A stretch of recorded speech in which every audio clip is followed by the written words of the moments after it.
since our inception in 2017, we have reached over 3 million mothers, pregnant women and new mothers in Kenya.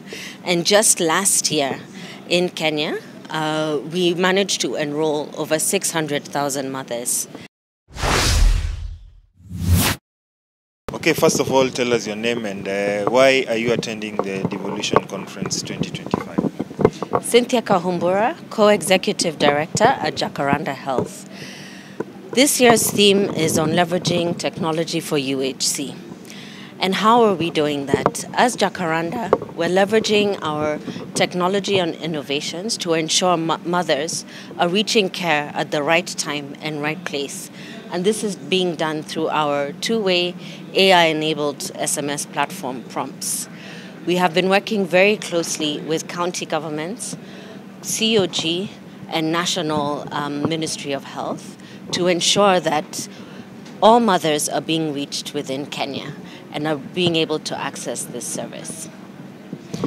Tell us, as a person outside government but working within the government ecosystems, that is the government, county governments and the national government, are you happy with the status of the implementation of universal healthcare? The implementation of universal healthcare is difficult. All countries within the world are struggling to meet this. However, in Kenya, there have been efforts that have been made in order to reach UHC. And with our work as Jacaranda Health, we have found a lot of support from the Ministry of Health as well as county governments to enable us to provide our services where it is needed. So there is goodwill and there are structures and processes in place to ensure that everyone is working towards ensuring universal healthcare is available to all who need it. We know information is really key in this age, and especially in the digital age. And how does Jacaranda help bridge the gap between that mama mboga in a village somewhere to get access to health information and get the right treatment, the right services that are provided by the county government? Great. So through Prompts, which is our two-way AI-enabled platform, we are walking the journey with moms during their pregnancy and up to 1 year postpartum. First, as we're walking the journey, we're providing information to them on what they should expect and what they should also look out for based on their gestation period. We also allow mothers to ask questions. And this is where we really ensure that moms are comfortable and know where and when to seek services. But as we're also asking questions, we also enable moms to provide feedback on the quality of care they receive when they're attending their ANC or their PNC visits, as well as during delivery. And we ensure that this feedback, the mom's voice, is being fed back to county systems and decision makers so that they have a voice in the quality of care that they're receiving, as well as a voice in the system and what they would like to see within the system. This is critical to ensure that the information is reaching where it needs to be, which is with the decision makers. How are the platform information accessible to someone, first of all, who has a regular smartphone and person who has just the normal, yes, we call it Mulika Mwizi? Yes. So for the Mulika Mwizi or Kabambe, our Prompts platform is actually on SMS. And we were very intentional about this to ensure we're not blocking mothers out because you need to download an app or you have to be on WhatsApp. So we're making sure that on SMS, anyone and everyone is able to access this information and be on Prompts. We are also ensuring that for the mom, these SMSs are free. And this is critical because we're targeting the most vulnerable. So really ensuring we're meeting the mom where she is and providing the service for what she needs. Do you have maybe a number or a USSD code? Yes, you can message 21884 and you'll be self-enrolled and you may start receiving messages immediately on wherever, based on where you are within your pregnancy and even up to 1 year postpartum.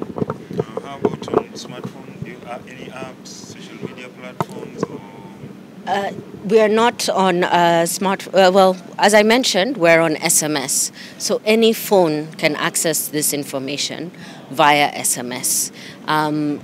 It's not about downloading an app, it's not about being on social media to receive the information. It's really about where can we meet women, and it's via SMS.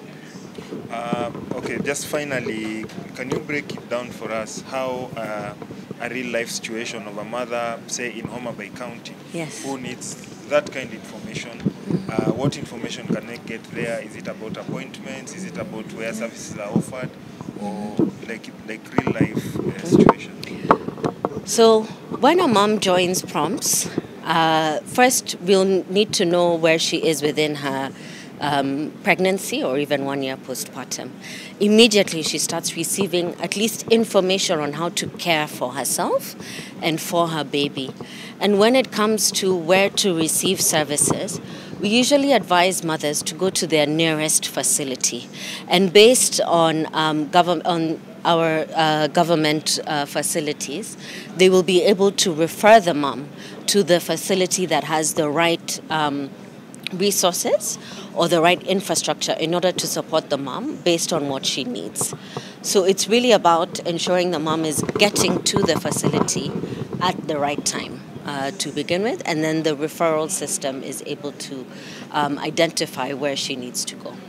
Okay, since you started your operations, do you have any numbers on the impact, like how your services have impacted Yes. mothers on the ground? How many has it reduced, for example, like the mortality rates, or what is the situation like? Yes. So since our inception in 2017, we have reached over 3 million mothers, pregnant women and new mothers in Kenya. And just last year in Kenya, we managed to enroll over 600,000 mothers. And we've been able to really see that ANC attendance has actually increased twofold with moms who are on our platform versus moms who are not on our platform. We've also seen an uptake of postpartum family planning in order to ensure moms are being able to space their pregnancies. And from this, we've seen quite a big success also in the moms being able to seek care at the right time and place. In this day and age, we have to leverage technology, and we have to leverage technology to ensure that we're reaching each and every single person where they are and based on what they need.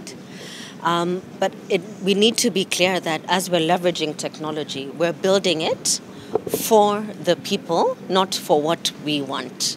And this is critical. So in this day and age, we need to leverage technology and ensure that we're reaching people where they are and with what they need. So as we're building innovations, are we building innovations for ourselves or for the people and how they want to use it? And for example, in rural areas, a facility could be far and there are private facilities that may be closer. So we actually encourage all facilities to enroll mothers onto prompts. And based on this, they're actually able to receive the support that is required. But this also means it empowers them to know what they need to get that's nearby, and then also what they might need to seek at a higher level facility. So really ensuring that information is flowing and it's empowering to them. Yes. Thank you. Thank you very much.